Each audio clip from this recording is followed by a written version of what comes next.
ಬಾಗಲಕೋಟೆಯಲ್ಲಿ ಎರಡನೇ ದಿನಕ್ಕೆ ಕಾಲಿಟ್ಟ ನೇಕಾರರ ಮುಷ್ಕರ. ಕರ್ನಾಟಕ ರಾಜ್ಯ ನೇಕಾರ ಸೇವಾ ಸಂಘದಿಂದ ಅನಿರ್ದಿಷ್ಟಾವಧಿ ಧರಣಿಯನ್ನ ಮಾಡಲಾಗ್ತಾ ಇದೆ.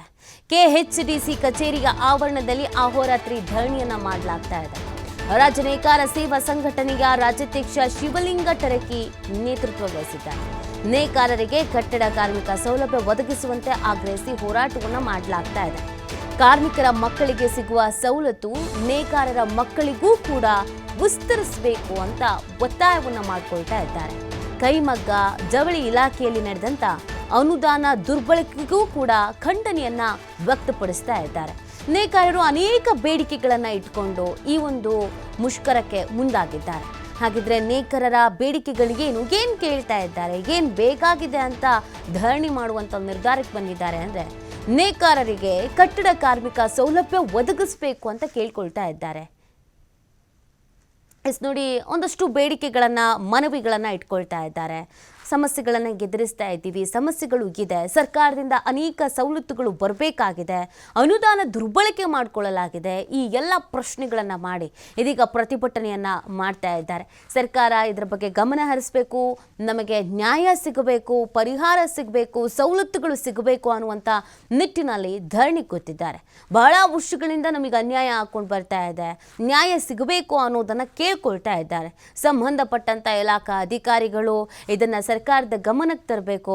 ಕಾರ್ಮಿಕ ಸಚಿವರು ಸೇರಿದಂತೆ ಎಲ್ಲರೂ ಕೂಡ ಇದ್ರ ಬಗ್ಗೆ ಗಮನ ಹರಿಸಬೇಕು. ಬೇರೆ ಬೇರೆ ಇಲಾಖೆಗಳಲ್ಲಿ ಅಲ್ಲಿನ ನೌಕರರಿಗೆ ಸಿಗುವಂಥ ಸವಲತ್ತುಗಳು ಸೌಲಭ್ಯಗಳು ನಮಗೆ ಸಿಗ್ತಾ ಇಲ್ಲ ಅನ್ನೋದು ಇವರ ಬೇಸರ. ಅನೇಕ ಬೇಡಿಕೆಗಳು ಇಟ್ಟಿದ್ದಾರೆ. ಕಟ್ಟಡ ಕಾರ್ಮಿಕ ಸೌಲಭ್ಯವನ್ನು ಒದಗಿಸಬೇಕು ಅಂತ ಕೇಳ್ಕೊಳ್ತಾ ಇದ್ದಾರೆ. ನಿವೇಶನ ರಹಿತ ನೇಕಾರರಿಗೆ ನಿವೇಶನ ನೀಡಬೇಕು ಅಂತ ಕೇಳ್ಕೊಳ್ತಾ ಇದ್ದಾರೆ. ಹಾಗೆಯೇ ನೇಕಾರ ಕುಟುಂಬಗಳಿಗೆ ಸಿಟಿ ಸರ್ವೆ ಉತ್ತಾರ ಹಂಚಿಕೆ ಆಗಬೇಕು ಅಂತ ಕೇಳ್ಕೊಳ್ತಾ ಇದ್ದಾರೆ. 55 ವರ್ಷ ಮೇಲ್ಪಟ್ಟ ನೇಕಾರರಿಗೆ ಕನಿಷ್ಠ 5,000 ಮಾಶಾಸನವನ್ನು ಜಾರಿ ಮಾಡಬೇಕು ಅಂತ ಕೇಳ್ಕೊಳ್ತಾ ಇದ್ದಾರೆ. ನಿಗಮದಲ್ಲಿ ಆಗಿರುವಂಥ ಅವ್ಯವಹಾರವನ್ನು ಮರು ತನಿಖೆ ಮಾಡಬೇಕು ಅಂತ ಕೂಡ ಕೇಳ್ಕೊಳ್ತಾ ಇದ್ದಾರೆ. ಹೀಗೆ ಅನೇಕ ಬೇಡಿಕೆಗಳನ್ನು ಸರ್ಕಾರದ ಮುಂದಿಟ್ಟಿದ್ದಾರೆ. ಈ ಸವಲತ್ತುಗಳನ್ನು ಸೌಲಭ್ಯಗಳನ್ನು ನಮಗೆ ಒದಗಿಸಬೇಕು ಅಂತ ಕೇಳಿ ಈ ಪ್ರತಿಭಟನೆಯ ಹಾದಿಯನ್ನು ಹಿಡಿದಿದ್ದಾರೆ. ಜಿಲ್ಲೆಯ ಬನಟ್ಟಿಯಲ್ಲಿ ಇವತ್ತು ಕೆಎಚ್ಡಿಸಿಯ ಮುಂದೆ ನಮ್ಮ ಅನಿರ್ದಿಷ್ಟಾವಧಿ ಧರಣಿ ಇವತ್ತು ಎರಡನೇ ದಿನಕ್ಕೆ ಕಾಲಿಟ್ಟೈತಿ. ಇನ್ನೂ ತನಕ ಸರ್ಕಾರ ಇದರ ಬಗ್ಗೆ ನಾವು ಮಾಹಿತಿಯನ್ನು ಕೊಟ್ಟಿವಿ, ಮನವಿಯನ್ನು ಕೊಟ್ಟಿವಿ. ಇದಕ್ಕಿಂತ ಮುಂಚೆನೂ ಕೂಡ ಪಾದಯಾತ್ರೆ ಮೂಲಕ ಹುಬ್ಬಳ್ಳಿಯ ಕೇಂದ್ರ ಕಚೇರಿ ಮುಂದೆ ಧರಣಿಯನ್ನು ಮಾಡೋದ್ರ ಮೂಲಕ ಸರ್ಕಾರದ ಗಮನಕ್ಕೆ ತೊಗೊಂಡು ಬಂದೀವಿ.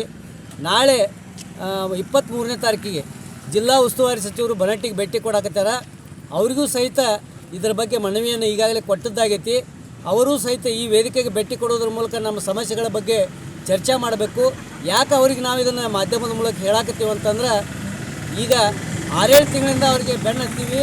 ಮಾನ್ಯ ಜಿಲ್ಲಾಧಿಕಾರಿಗಳ ಜೊತೆ ಸಭೆ ಮಾಡಿಸಿ ಬಾಗಲಕೋಟೆ ಜಿಲ್ಲೆಯ ನೇಕಾರ ಸಮಸ್ಯೆಗಳನ್ನು ಸರ್ಕಾರಕ್ಕೆ ತಾವು ತಿಳಿಸ್ಬೇಕಂತ ಹೇಳಿದ್ರೆ ಅವ್ರಿಗೆ ಯಾವುದೂ ದಾದಿಲ್ಲ ಆಗೈತಿ. ಯಾಕಂದ್ರೆ ಅಷ್ಟು ನಾಚಿಕೆಗೇಡಿ ಅದಾರ ಅವರು. ಈ ನೇಕಾರರ ಬಗ್ಗೆ, ಈ ಬಾಗಲಕೋಟೆ ಜಿಲ್ಲೆಯಲ್ಲಿ ನೇಕಾರ ಪರಿಸ್ಥಿತಿ ಬಗ್ಗೆ ಕಿಂಚಿತ್ತೂ ಅವರಿಗೆ ಮಾಹಿತಿ ಇಲ್ಲ.